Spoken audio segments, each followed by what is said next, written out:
As-tu déjà réfléchi au fait que tu es la seule personne qui peut changer ta vie? Peu importe combien on te complimente, t'encourage ou même t'aime, si tu ne te lèves pas, si tu n'affrontes pas ce qui doit être fait, et si tu ne bouges pas, tout reste pareil. C'est l'une de ces vérités qui font mal mais qui libèrent. Parce que pendant que tu attends un coup de pouce, une réponse ou même un miracle, la vie continue de passer. Et personne ne ressentira la douleur de ta discipline, ni ne récoltera les fruits de ton courage. Ce chemin, il est seulement à toi. Tu es ton plus grand projet, et si tu ne prends pas ça au sérieux, personne ne le fera à ta place. Tu veux du changement? Crée de la discipline. Tu veux la paix? Maîtrise ta réaction. Tu veux la liberté? Arrête de déléguer la responsabilité de ta vie. N'attends pas la motivation. N'attends pas que ton humeur s'améliore. Vas-y et fais-le, même fatigué, même sans envie. C'est exactement à ce moment-là, quand tout en toi veut s'arrêter, mais que tu choisis de continuer, que le vrai changement commence. Et maintenant, je veux te faire une invitation. Descends dans les commentaires et écris « À partir d'aujourd'hui, je m'engage à grandir chaque jour ». N'écris pas pour impressionner qui que ce soit, écris pour sceller cet engagement avec toi-même. Parce que lorsque tu déclares, tu avances. Et quand tu avances, rien ne peut t'arrêter. 1. Le véritable pouvoir vient de l'intérieur. Beaucoup de gens essaient de se sentir forts en s'appuyant sur ce qui vient de l'extérieur, sur leur poste, les compliments, l'image que les autres ont d'eux, et pendant un temps, cela semble fonctionner. Quand tout va bien, la confiance paraît solide, mais il suffit d'un problème, d'une critique, d'une période difficile, et tout s'effondre comme si cela n'avait jamais existé. C'est que toute force qui dépend du monde ne dure pas. Le véritable pouvoir n'a pas besoin de spectateurs. Il ne crie pas, ne s'exhibe pas, ne mendie pas l'approbation. Il naît au moment où tu décides de ne pas t'abandonner, même quand tout autour de toi dit le contraire. Et il grandit quand tu commences à suivre des chemins qui correspondent à ce que tu es vraiment, et non à ce qu'on attend de toi. C'est lorsque tes objectifs cessent d'être des comparaisons et deviennent le reflet de ce qui te fait du bien. Lorsque tu dis oui à ce qui te renforce, même si tu perds certaines relations. Lorsque tu apprends à dire non à ce qui semble facile, mais te laisse vide à l'intérieur. Sénèque disait que si un homme ne sait pas où il va, aucun vent ne lui est favorable. Cette idée vaut pour tout. Sans direction, tu bouges tout le temps, mais tu restes au même endroit, tu es occupé, mais tu n'évolues pas. Et quand la vie devient lourde, et elle le deviendra, s'il n'y a pas de sens clair, ce n'est pas seulement la routine qui se brise, c'est toi qui t'effondres. Mais quand ce qui te guide vient de l'intérieur, même la douleur change de place, parce que tu comprends que tu es en train d'être façonné et non détruit. Et la force apparaît dans les moments où personne ne regarde. Quand tu restes fidèle à ce en quoi tu crois, même sans reconnaissance, quand tu tiens un engagement envers toi-même, même sans personne autour, c'est là que naît la véritable confiance. Pas celle qui a besoin de se montrer, mais celle que tu ressens en silence, comme quelqu'un qui connaît sa propre valeur. Cette force intérieure est ce qui te soutient quand tout échoue, et elle n'existe que lorsque tes choix reflètent ce qui a une valeur réelle, et non ce qui est plus facile, plus beau ou plus accepté par les autres.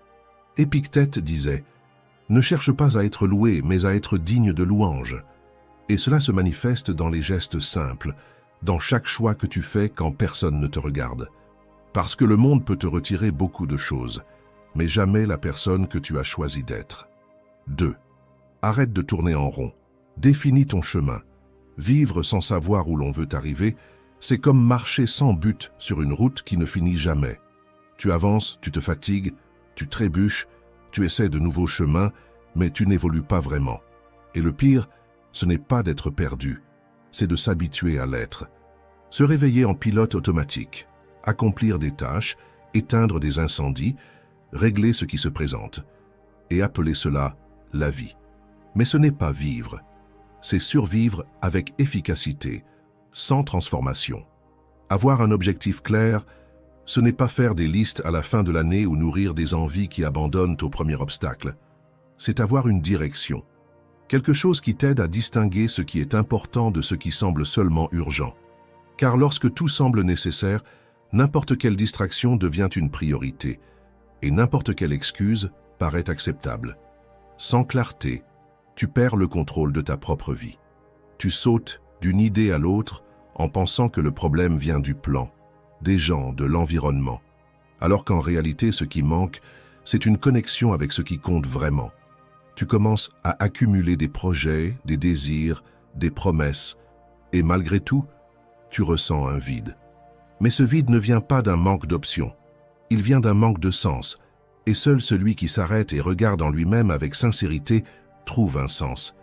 Beaucoup de tes objectifs ne sont peut-être même pas les tiens, ils t'ont été imposés, copiés, attendus par d'autres. Et tant que tu continues à vouloir plaire à tout le monde, tu resteras éloigné de ce qui te fait vraiment avancer. Comme le disait Marc Aurèle, si tu tiens à ne faire que ce qui est conforme à la nature de la raison, tu ne seras plus distrait par ce que disent ou font les autres. Quand tu comprends ce que tu es venu chercher, la comparaison perd de sa force. La concentration ne devient plus une pression, elle devient un engagement envers qui tu es. Un objectif véritable n'est pas là pour te presser, il est là pour t'organiser. Il t'aide à faire de meilleurs choix, à dire non, sans culpabilité, à protéger ton temps. Et quand tu sais ce que tu veux, même les tentations perdent de leur attrait, car tu as compris qu'elles ne servent plus. Mais souviens-toi, avoir de la clarté ne signifie pas être pressé. Celui qui a un but apprend à respecter le rythme de la vie. Il continue, même quand il semble que rien ne se passe, car il sait que ce qui compte grandit en lui, lentement, mais solidement. C'est cette clarté qui te soutient dans les jours difficiles, qui te rappelle le pourquoi quand tout semble lourd, et qui transforme chaque pas, même le plus petit, en quelque chose de précieux. Car grandir vraiment, ce n'est pas courir. C'est marcher avec un but et avancer même lorsque le monde ne comprend pas ton rythme. 3. La connaissance de soi est une force intérieure. Il arrive un moment où, même entouré de monde, on commence à se sentir loin de soi. Les victoires perdent leur sens, le quotidien devient lourd, et rien de ce qui vient de l'extérieur ne semble combler ce qui manque à l'intérieur. C'est à ce moment-là que beaucoup de choses commencent à s'effondrer, non pas parce que le monde est devenu pire, mais parce que vous vous êtes éloigné de ce que vous êtes réellement. La plupart des gens essaient de comprendre ce qui se passe autour d'eux, les conflits, les autres, les problèmes, mais oublient de regarder à l'intérieur, là où commence tout véritable changement. Se connaître demande plus d'efforts que de critiquer, exige du courage pour affronter, du silence pour ressentir et de la sincérité pour accepter ce que l'on est. Il est facile de voir les défauts des autres, difficile est de reconnaître les siens. Et c'est peut-être pour cela que la connaissance de soi est si puissante, elle ne fait pas de bruit, mais elle transforme. Celui qui ne se connaît pas vit en mode automatique, réagit sans réfléchir, répète les anciens schémas et finit par construire une vie qui ne correspond pas à son essence. Ensuite, il ne comprend pas pourquoi il se sent si vide. Pour les stoïciens, aucune vertu n'est solide sans connaissance de soi. Si vous ne savez pas ce qui vous motive, comment allez-vous agir avec intention? Si vous ne reconnaissez pas vos fragilités, comment allez-vous les renforcer? Si vous ne comprenez pas ce que vous valorisez, comment allez-vous faire des choix sincères? Épictète disait que celui qui se concentre sur lui-même ne perd pas de temps à juger les autres, et cela change tout. Car lorsque votre attention est tournée vers l'intérieur, le bruit de l'extérieur perd de sa puissance. Mais se connaître, ce n'est pas seulement s'observer avec bienveillance, c'est aussi admettre que l'on agit encore par peur, que l'on se cache, que l'on porte des colères anciennes. La transformation commence lorsque vous avez le courage de faire face à cela avec honnêteté, car rien ne change tant que vous insistez à ignorer. Avec le temps, vous réalisez que ce n'est pas toujours l'autre qui vous blesse. Parfois, la douleur vient de quelque chose en vous qui n'a pas encore cicatrisé. Et c'est là que la connaissance de soi prend tout son sens. Elle vous rappelle que vous n'êtes pas ici pour vivre comme spectateur, mais pour assumer votre rôle principal. Celui qui s'observe régulièrement choisit mieux ce qu'il ressent, pense et fait. Marc Aurèle disait que l'âme se renforce lorsqu'elle se retire en elle-même, et c'est dans cette plongée que tout commence à changer. Car lorsque vous vous appuyez sur vous-même, le monde cesse de vous déséquilibrer. Vous arrêtez de vous justifier, de mendier de l'approbation, de porter ce qui n'a plus de sens. La vérité qui émerge de ce processus vous guide, vous montre ce qu'il faut garder et ce qu'il faut laisser partir, et avec cela, vous vivez avec plus de fermeté, plus de cohérence. La connaissance de soi est la base d'une vie solide. Celui qui la fuit répète les mêmes cycles. Et à l'inverse, celui qui s'y engage, même en silence, devient de plus en plus léger à l'intérieur et plus solide à l'extérieur. 4. Vois le destin.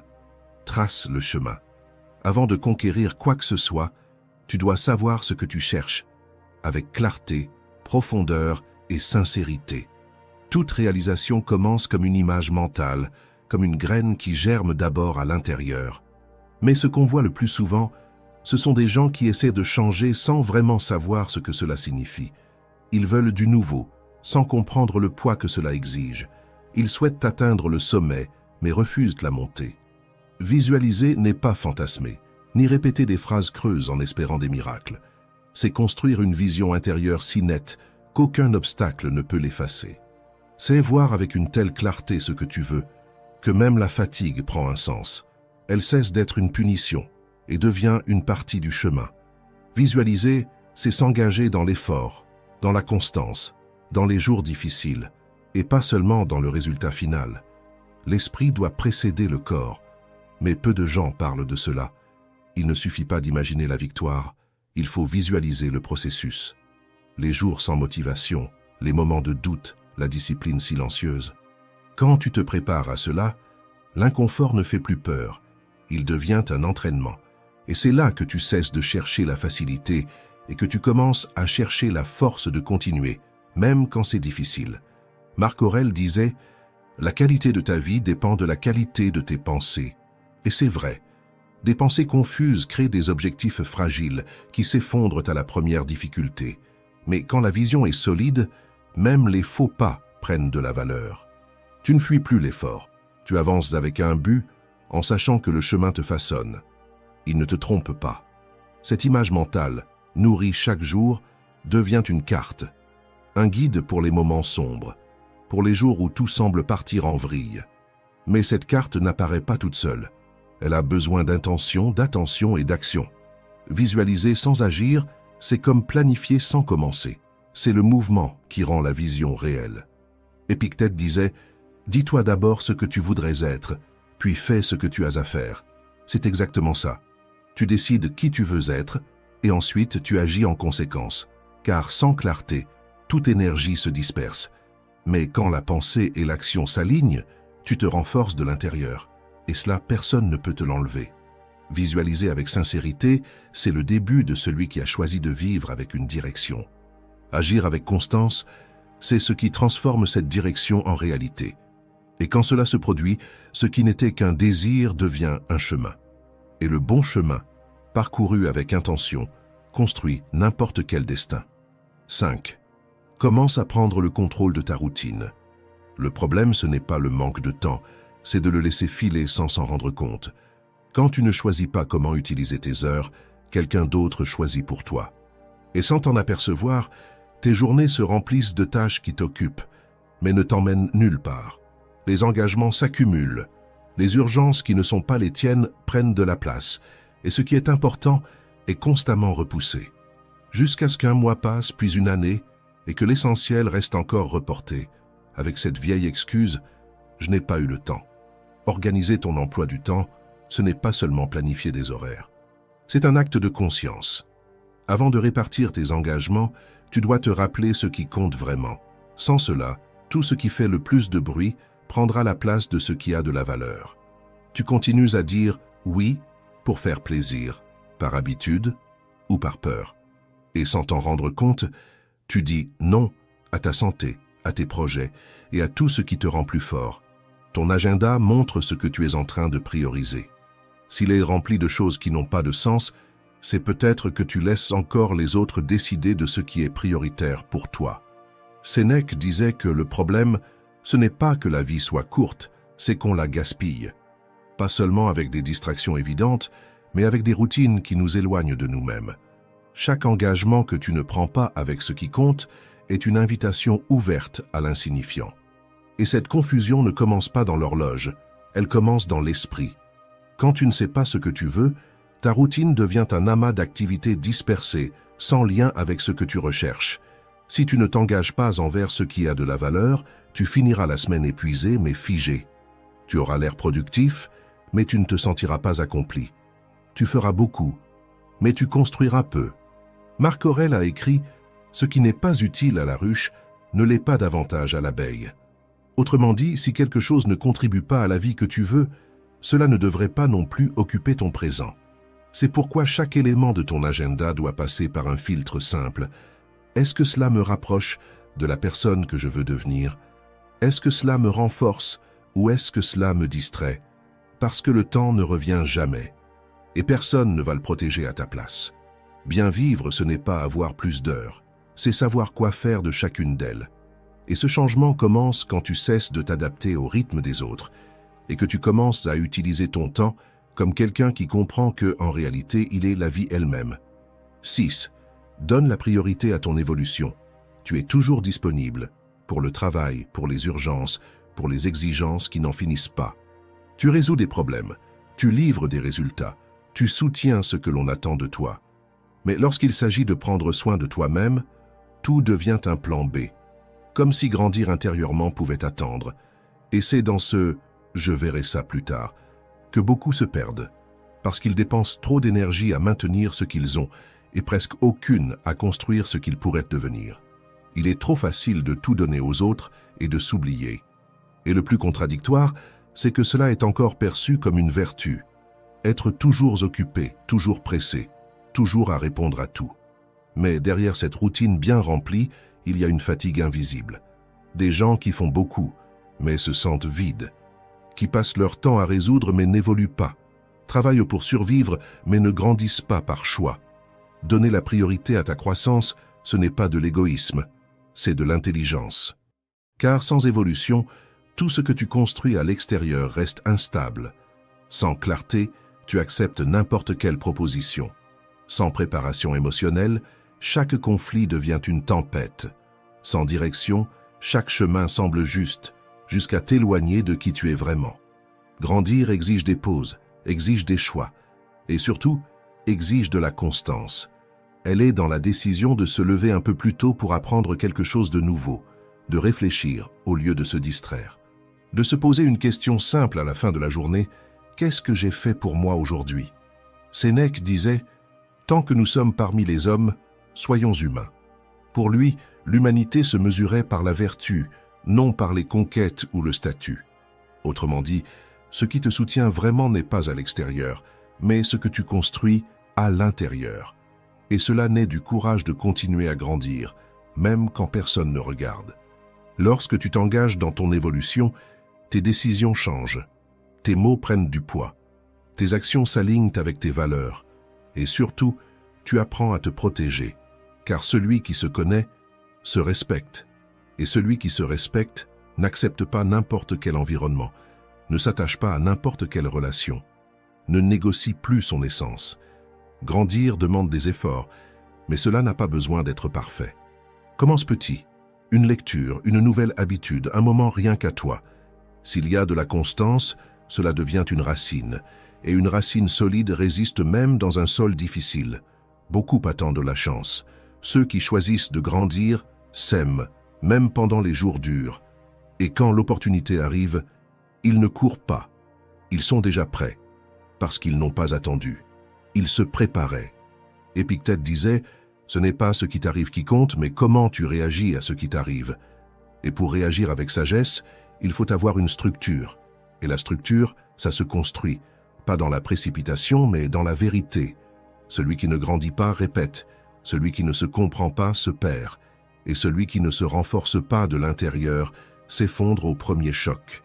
C'est pourquoi il faut poser la question que presque personne n'ose poser. En qui suis-je en train de me transformer? Car tout ce que tu possèdes peut disparaître. Mais qui tu es, cela, personne ne peut te l'enlever. 7. Ne fais pas confiance au chemin le plus facile. Aujourd'hui, tout tourne autour de la précipitation. Si quelque chose prend du temps, cela semble ne pas en valoir la peine. À tout moment apparaissent des promesses de résultats faciles, des solutions qui paraissent plus intelligentes simplement parce qu'elles sont rapides. Et dans cette course, beaucoup croient que sauter des étapes est un signe d'intelligence. Mais ce qui vient trop vite repart presque toujours sans rien laisser. Ce qui ne demande aucun effort crée rarement des bases solides, et sans base, tout s'effondre avec le temps. Éviter le raccourci, ce n'est pas rejeter la praticité, c'est en réalité comprendre que tout ce qui est pratique n'a pas nécessairement de profondeur. Il y a des choses qu'on apprend qu'en vivant, en se trompant, en persévérant. L'effort n'est pas une perte de temps. Il fait partie de la croissance. C'est en affrontant les défis que tu découvres qui tu es. C'est dans l'inconfort que ta force apparaît et surtout, c'est en répétant ce qui paraît simple que la sagesse se forme véritablement. Les raccourcis sont souvent des distractions déguisées en solutions. Ils te promettent d'arriver vite, mais ils te volent les leçons du chemin. Quand tu sautes la partie difficile, tu perds aussi l'occasion de grandir avec elle. Sénèque disait « Rien n'est plus noble que de résister au plaisir et de dominer les difficultés par la force de la raison. » C'est cela que le stoïcisme enseigne. Affronter les épreuves non pas comme un châtiment, mais comme une voie vers la maturité. Le chemin le plus long t'enseigne ce que le raccourci cache. C'est là que tu apprends la patience, à te frustrer sans te perdre, à tomber et à te relever avec plus de clarté. C'est dans ce rythme plus lent que tu te prépares à maintenir ce que tu conquiers, non pas avec un effort temporaire, mais avec un équilibre durable. Éviter l'inconfort peut sembler être un soulagement au début, mais cela affaiblit de l'intérieur. Cette conversation que tu repousses, cette habitude que tu évites, cet inconfort que tu ignores, tout cela revient plus tard, en plus grand. Fuir maintenant peut coûter bien plus cher plus tard. C'est pourquoi ne pas choisir le raccourci est une façon de t'engager envers la personne que tu veux devenir. C'est comme construire une maison. Bâtir vite impressionne. Mais si la base est fragile, n'importe quelle tempête la fait tomber. Celui qui construit avec calme, avec attention et profondeur, édifie quelque chose qui résiste à la pression du temps, aux critiques et aux changements. Épictète disait « Rien de grand ne se fait soudainement. Ni la paix, ni l'équilibre, ni la force intérieure. Tout cela demande du temps. Et il ne s'agit pas de souffrir davantage. Il s'agit de comprendre que certains inconforts construisent, et bien vécus, ils deviennent des fondations. C'est pourquoi, avance avec fermeté. Ne cours pas pour avoir l'air en avance. Garde le rythme même lorsque les autres semblent aller plus vite. Parce que celui qui avance avec sincérité peut prendre du temps. Mais il arrive entier. Et quand il arrive, il reste. 8. Reste solide. Il y a des moments où la vie n'exige pas des explications. Elle exige de la force. Et il ne sert à rien de chercher des réponses au milieu du chaos, car certaines n'apparaissent qu'une fois le calme revenu. D'ici là, ce qui te soutient, ce n'est pas la certitude, c'est le fait de continuer, même sans savoir si tu es sur la bonne voie. La clarté, souvent, ne vient qu'après la persévérance. Et c'est dans cet intervalle que beaucoup abandonnent. Entre l'effort et le résultat, entre la douleur et une quelconque récompense, ils abandonnent parce qu'ils ont appris à vaincre, mais pas à endurer. Pourtant, endurer fait aussi partie du chemin, et parfois, c'est la partie la plus difficile. Celle où les jours semblent dénués de sens, où rien ne s'améliore visiblement, et où tout en toi est mis à l'épreuve. Un jour viendra où avancer semblera être une erreur. Le doute pèsera plus lourd que le courage, et la fatigue ne sera pas seulement physique, mais aussi intérieure. Et dans ces moments-là, ce ne sera pas une belle phrase qui te relèvera. Ce sera la décision silencieuse que tu as prise avec toi-même. Car résister ne vient pas de l'enthousiasme. Cela vient de la profondeur de ton engagement. Marc Aurèle disait que ce n'est pas ce qui nous arrive qui nous blesse, mais ce que nous pensons à ce sujet. Et quand tu comprends cela vraiment, tu réalises que beaucoup de souffrances viennent de la manière dont tu interprètes les choses. Ce sont les attentes que tu as créées, les attachements que tu as nourris, les conclusions que tu as tirées sans réfléchir. Entraîner son esprit, ce n'est pas faire semblant que ça ne fait pas mal, c'est apprendre à ne pas laisser la douleur définir qui tu es. Un esprit entraîné ne désespère pas dans le silence. Il apprend à attendre sans se perdre, à faire un pas en arrière sans se diminuer, à garder son calme quand tout crie pour une réaction. Il apprend à accepter ce qui ne peut être changé et à protéger avec fermeté ce qui compte vraiment. Ce n'est pas de la chance, c'est de la pratique. C'est de la maîtrise de soi. C'est un travail quotidien fait dans les petits choix, dans les renoncements discrets, dans les limites que tu respectes même quand personne ne regarde. Les stoïciens ne voulaient pas une vie plus facile. Ils ne comptaient ni sur la justice ni sur la stabilité. Ils s'entraînaient eux-mêmes, parce qu'ils savaient qu'à un moment donné, la vie demanderait de l'équilibre, et que tout ce qui avait été construit serait mise à l'épreuve. Épictète disait que c'est dans l'adversité que le vrai caractère se révèle. Et c'est vrai, ce n'est que lorsque tout s'écroule que tu découvres ce qui est resté solide en toi. Résister, c'est garder sa dignité quand tout semble vouloir te faire tomber. C'est dire non aux réactions impulsives, au découragement, au chemin le plus facile. C'est rester fidèle à ses valeurs, même quand personne ne les remarque. Parfois, grandir n'a rien de brillant. Il y a du silence, il y a de la fermeté. Il y a un pas fatigué qui, même sans certitude, continue. Et dans ce pas réside ta force. Tu ne t'es pas abandonné. 9. Le destin récompense ceux qui se préparent. La plupart des gens attendent que la vie s'améliore pour, seulement alors, commencer à agir autrement. Ils attendent un signe clair, une impulsion, une confirmation extérieure que cette fois, c'est le bon moment. Mais la vie n'envoie pas d'invitation. Elle met à l'épreuve, et l'épreuve, presque jamais, ne prévient. Elle arrive soudainement au milieu de la routine, sans public ni décor préparé. Et à ce moment-là, ce qui va déterminer si tu avances ou si tu bloques, si tu grandis ou si tu t'effondres, ce n'est pas la chance apparue. C'est à quel point tu t'étais préparé avant qu'elle n'arrive. Ce que beaucoup appellent chance n'est en réalité que le reflet silencieux de la discipline de quelqu'un qui n'a pas attendu d'être prêt pour commencer.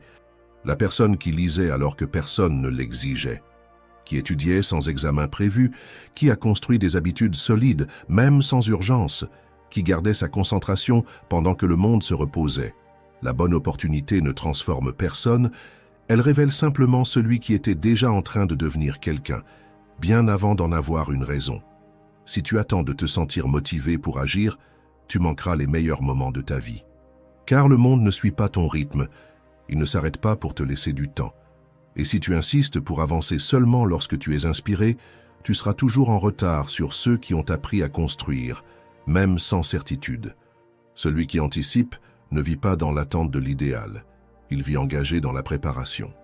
Car il comprend que le succès ne se produit pas le jour du résultat, mais bien avant, dans les choix faits en silence, dans les heures solitaires d'apprentissage, dans les décisions difficiles que personne n'applaudit. Épictète disait que le secret de la tranquillité réside dans le fait de souhaiter que les choses arrivent comme elles doivent arriver. Ce n'est pas de la passivité, c'est de la force. Car celui qui a confiance en sa propre préparation n'a pas besoin de contrôler le temps. Il avance simplement avec constance, en sachant que, lorsque le moment viendra, il sera prêt. La vie récompense ceux qui ne perdent pas de temps à se distraire, ceux qui n'attendent pas la perfection des circonstances, ceux qui s'engagent dans ce qu'ils peuvent contrôler, leur effort, leur présence, leur engagement quotidien.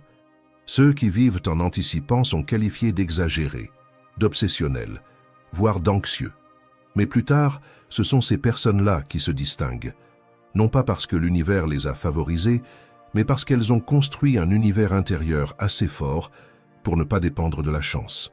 La préparation crée des opportunités qui n'apparaîtraient jamais à ceux qui sont restés immobiles.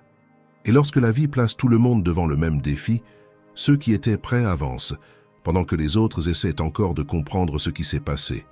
C'est pourquoi, si tu veux que ta vie change, n'attends pas que le monde change en premier. Commence par toi. Améliore tes compétences, organise ton esprit, approfondis ta vision, apprends ce qui n'est pas encore urgent, car, lorsque ça le deviendra, il sera déjà trop tard pour commencer. La chance ne sourit pas à ceux qui souhaitent. Elle sourit à ceux qui se sont préparés, et lorsqu'elle viendra que tu sois celui qui n'a pas besoin de courir, car il était déjà en mouvement. 10. Prends la vie au sérieux. Prendre la vie au sérieux, ce n'est pas vivre avec rigidité, c'est vivre avec présence. C'est cesser de gaspiller des journées avec ce qui ne t'apporte rien, en attendant que par un quelconque hasard, l'avenir t'apporte la maturité que tu n'as pas encore choisi de construire. Le temps ne fait de miracle pour personne. Il ne fait que façonner davantage ce que tu répètes, et si tu répètes la distraction, la fuite et les excuses, c'est exactement cela qui va s'accumuler. Peu importe combien d'années passent, ce qui transforme ta vie, ce n'est pas l'âge, c'est la conscience avec laquelle tu choisis de la vivre. Pendant que beaucoup de gens s'inquiètent de ce qui va se passer demain, les stoïciens nous rappellent quelque chose de bien plus essentiel. La vie, c'est maintenant. Ce n'est pas ce que tu espères dans le futur qui détermine qui tu es. C'est ce que tu décides de faire avec le temps que tu as entre les mains aujourd'hui. Mais cela exige du courage, car il est plus facile de remettre à plus tard, plus confortable de se distraire, plus commode de croire que tu as encore tout ton temps. Mais la vérité, c'est qu'à chaque fois que tu dis « je le ferai plus tard », tu renonces à une partie de ton évolution. Évoluer, ce n'est pas quelque chose qui arrive par chance, c'est une construction. Faite de petites habitudes que tu répètes même lorsque tu es fatigué, des engagements que tu assumes, même lorsque personne ne t'en demande, et de la discipline de faire ce qui doit être fait, non pas parce que tu es motivé, mais parce que tu as compris que c'est nécessaire. Prendre la vie au sérieux, c'est sortir du mode automatique et se demander « Qu'est-ce que je suis en train de construire exactement avec les choix que je fais chaque jour ?» Il ne s'agit pas de vivre en courant, en quête de succès après succès, et de s'auto-flageller quand quelque chose tourne mal, mais d'apprendre à vivre avec plus de clarté, avec un sens de la responsabilité qui te rappelle que, même sans tout contrôler, tu as un contrôle total sur la manière dont tu choisis de te positionner face à ce que tu vis. Épictète disait « Combien de temps attendras-tu que le monde s'adapte à toi? Adapte-toi au monde. » Autrement dit, cesse d'attendre que tout soit idéal pour commencer à t'engager. La vie ne sera jamais parfaite, mais tu peux rester intègre, même au milieu du chaos. Et cela exige que tu choisisses avec fermeté ce que tu vas nourrir en toi. Parce que chaque choix que tu fais en conscience est un vote pour la personne que tu veux devenir. Et chaque fois que tu te sabotes, tu es aussi en train de construire, mais tu construis l'opposé de la vie que tu désires. Le monde ne le remarquera peut-être pas tout de suite, il n'y aura peut-être ni reconnaissance, ni applaudissements, ni récompense. Mais avec le temps, les efforts s'accumulent, la constance que tu forges devient visible, et tu deviens quelqu'un qui porte en soi la force de celui qui a grandi de l'intérieur, sans que ta valeur ne dépende de quoi que ce soit d'extérieur. Prendre la vie au sérieux, c'est cela. Vivre avec tant de vérité que même les jours silencieux prennent un sens, parce que tu sais que tu suis un chemin avec une direction, pas avec de la précipitation. Si ce contenu a eu du sens pour toi, écris dans les commentaires « Courage stoïque ». Ainsi, je saurai que tu es resté jusqu'à la fin. Et si tu n'es pas encore abonné, fais-le maintenant. Le stoïcisme peut vraiment changer ta façon de voir la vie. On se retrouve dans les prochaines vidéos.